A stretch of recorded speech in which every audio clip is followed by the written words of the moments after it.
Mientras voy con la información de lo que está ocurriendo, pues al otro lado del mundo. Estamos ya al séptimo día de las hostilidades. La guerra no ha parado. Es decir, lo que nos preocuparía es que pues esto se extendiera y fuéramos a una guerra, otra guerra también que vendría a sumarse, le recuerdo a usted, con lo que está ocurriendo en Rusia y Ucrania. ¿Como para qué? Estamos haciendo contacto con la doctora Soledad Loaesa. Israel golpea a la élite de Hamas y agrava el bloqueo en Gaza, dice El País de España. La maquinaria de guerra militar de Israel se ha puesto en marcha en dirección a Gaza, donde el creciente bloqueo agrava la precariedad de la población. Las reservas de productos básicos empiezan a agotarse en el enclave costero, con una presión al alza. El ejército israelí golpeó en la madrugada de ayer las bases de la fuerza Nukba, la unidad militar de élite de Hamas, que encabezó el ataque del pasado sábado, que acabó con la vida de 1.300 israelíes y con el secuestro de un centenar de personas. Vaya, también golpe a Israel. Van contabilizados 1.300 israelíes muertos y más los secuestrados, que todavía no se confirma.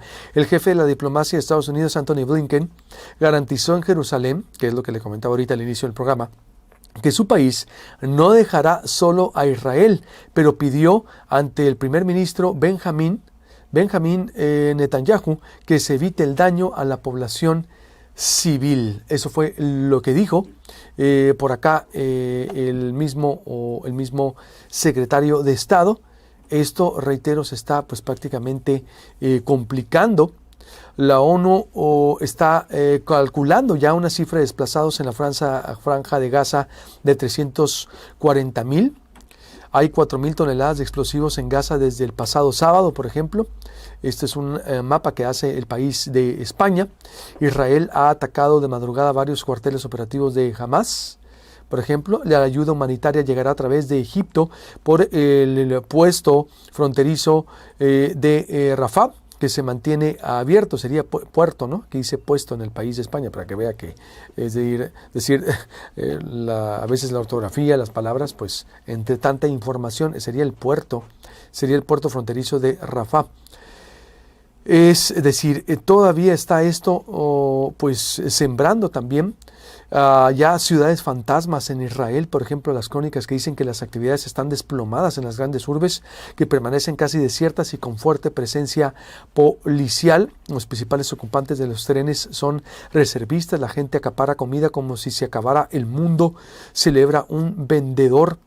Así la situación. Israel ha mudado el rostro, dice JCS desde Jerusalén, es decir, cómo se protegen también los reporteros. Dice, Israel ha mudado el rostro en estado de guerra tras el ataque lanzado el sábado por Hamas en la periferia de la Franja de Gaza, que ha causado más de 1.300 muertos. Las habitualmente concurridas calles de Jerusalén, Tel Aviv o Haifa, áreas con elevada densidad de población, aparecen desiertas esta semana, evocando el desolado paisaje de las primeras semanas de la pandemia del 2020.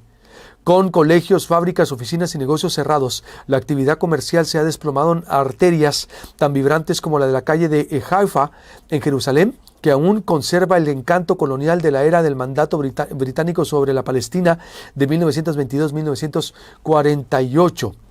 Esa es la situación que está ocurriendo en Israel. Está la doctora Soledad Loaesa, ella es investigadora del Centro de Estudios Internacionales del Colegio de México.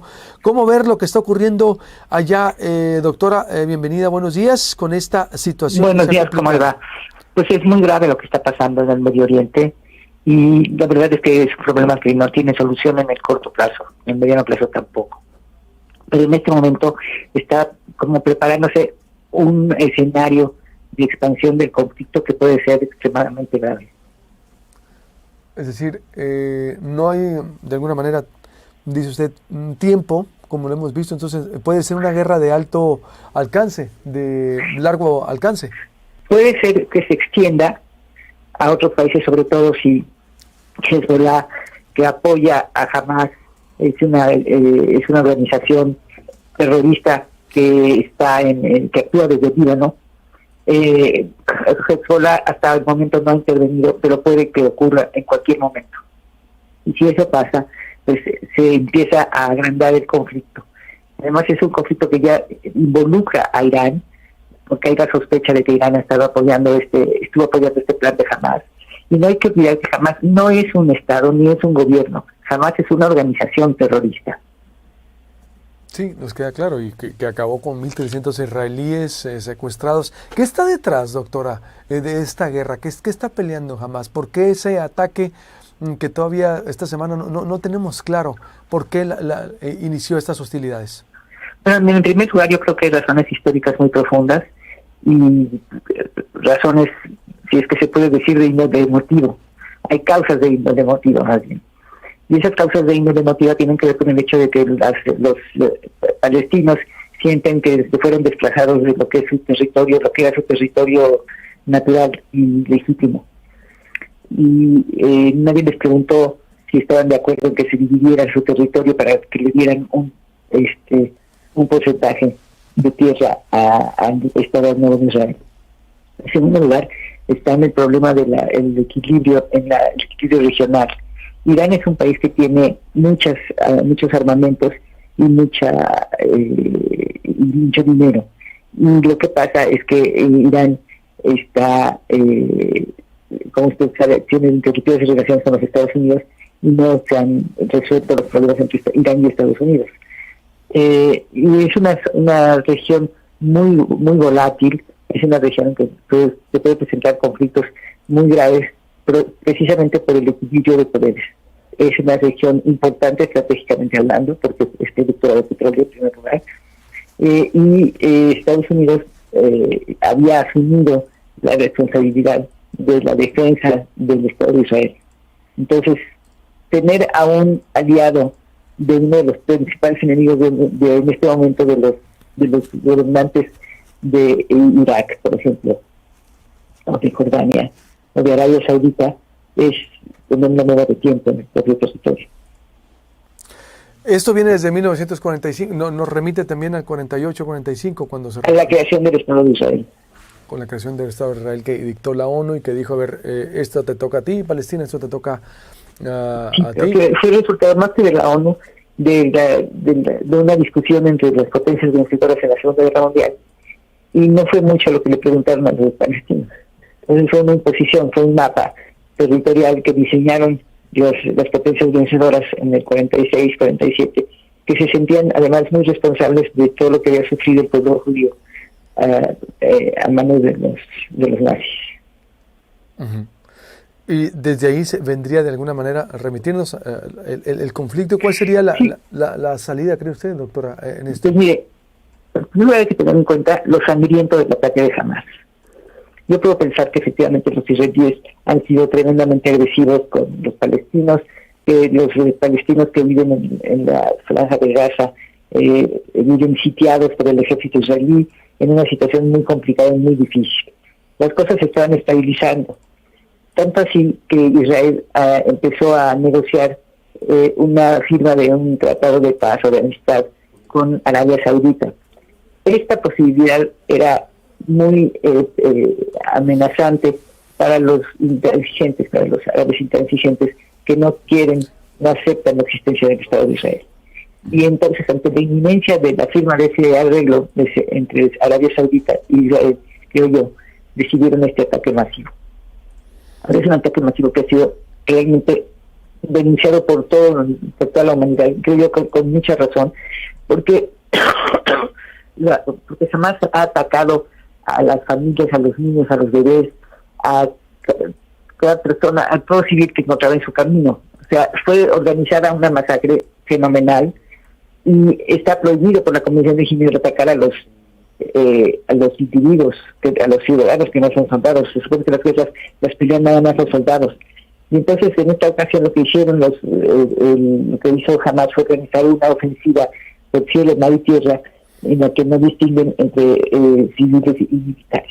Y llegaron a ametrallar tanto al festival de música que estaba celebrando en las cercanías de la frontera de Gaza con Israel, como en varios kibbutz cercanos a la frontera con Gaza. Y eso es lo que es absolutamente inaceptable. Yo no sé si escuché a alguien que decía que había que guardar la neutralidad. ¿Usted guarda la neutralidad cuando ve a un señor golpeando hasta matar a otro? ¿No, verdad? Sí, sí, claro. No se puede guardar la neutralidad en este caso. Entonces creo que es una mala idea hablar de neutralidad en este momento. Y hay un resentimiento muy profundo de parte de los palestinos en contra de los israelíes, porque no les han tenido ningún respeto, porque la ciudad de Gaza está sitiada desde hace 18 años, y por sitiada lo que quiere decir es que el agua, la electricidad entran a esa ciudad gracias a que el ejército israelí se lo permite. Pero en el momento en que ocurre una desgracia como la que ocurrió el día 7 de octubre, en ese momento cierra nuevamente la ciudad, que es lo que está pasando, y puede haber problemas humanitarios espantosos en la ciudad de Gaza, porque no hay hospitales, no hay medicinas, no hay comida, no hay agua, no hay luz, etcétera. Es una especie de rebelión la que estamos viendo, doctora. Entonces, o cómo empezó una especie de rebelión de Hamas, que ciertamente es un grupo terrorista, pero es una especie de rebelión de mensaje para decir, mírenos, estamos aquí, pudiera decirse. Perdón, no lo digo muy bien. A ver, si se puede acercar más al teléfono, incluso también a su boca, doctora, porque también está un poco alejada. Esto inició como una especie de rebelión, le digo, por la situación. No, fue un ataque masivo. Fue un ataque muy bien coordinado, muy bien organizado, muy disciplinado, y realmente un shock para los israelíes, porque ellos siempre se enorgullecían de sus servicios de inteligencia, que eran infalibles, de su ejército, que era muy poderoso y que nadie lo podía vencer, y ahora lo que quedó demostrado es que eran vulnerables, mucho más vulnerables de lo que ellos pensaban. Entonces no es una rebelión, es un ataque militar. Por eso el primer ministro israelí dice, estamos en guerra, y toda la sociedad israelí se ha puesto en pie de guerra. No, totalmente, pero me refiero, es decir, obvio organizado, estratégico, y sí vulneró lo que todo el mundo dijimos hoy, sí, eso le está pasando a los israelíes, pero por las condiciones de esa división, por lo que ha persistido, por lo que ha narrado usted también, es decir, por cómo... Claro, y el resentimiento que le tienen a los israelíes, porque hay niños que nacieron en el campo de Gaza y no conocen el mundo exterior, como que estuvieron presos. Aunque estas condiciones se habían relajado últimamente y ya había varios trabajadores, como más de 10.000 trabajadores que todos los días cruzaban la reja de Gaza para trabajar en Israel. Vaya situación complicada, doctor. Entonces, ¿cuál sería la conclusión en esta participación, doctor? Pues mire, lo que pasa es que por el momento yo creo que no podemos esperar que haya negociación, porque está la rabia y la furia de los israelíes, que me parece imposible que se sienten a negociar en este momento. Y por otro lado, creo que la negociación es la única salida posible. Claro, los planes que se han diseñado en los últimos 30 años de negociaciones y el restablecimiento de la paz en la región no han sido efectivos. Han fallado una y otra vez. Pero no podemos apostarle a nada más. O sea, si no hay negociaciones, y además sería una imposición que creo que es violenta y brutal, como ha sido esta incursión de Hamas en Israel. Pues vamos a estar muy atentos, doctora, porque puede haber entonces veremos si hay una apertura para negociación, para una nueva reconfiguración, para sentarse. No, desde luego. Esto puede tener un impacto durísimo sobre el orden regional en el Medio Oriente y por consiguiente en el mundo. O sea, la región del Medio Oriente es muy importante en términos de los equilibrios internacionales económicos y políticos. Entonces hay que seguir muy de cerca lo que está pasando, porque eso nos compete a todos. El Medio Oriente no está tan lejos, como ningún otro país está tan lejos de otros en estos años de la comunicación electrónica. Entonces hay que tenerlo muy presente, porque tenemos que ver cómo afecta esto la guerra de Rusia contra Ucrania y los equilibrios frágiles entre los mismos países árabes. Gracias, doctor. Estamos en contacto. Gracias por su tiempo. Le agradezco mucho. Con mucho gusto. Muchas gracias. Buenos días. Igualmente, la doctora Soledad Loaiza, con este conflicto. Yo me pregunto y pensaba, ¿qué sentirán, o bueno, qué pensarán, cómo nos estarán viendo Abraham, Isaac, Jacob, el padre de las 12 tribus de Israel, ¿no? Vaya, estos personajes bíblicos, a los creyentes nos preguntamos también, ¿qué pensarán viendo al humano destruyéndose unos con otros por territorios, por interpretaciones políticas, legaloides, territoriales, ideológicas, fanáticas. ¿Qué pensarán los padres de Israel? ¿Qué pensarán?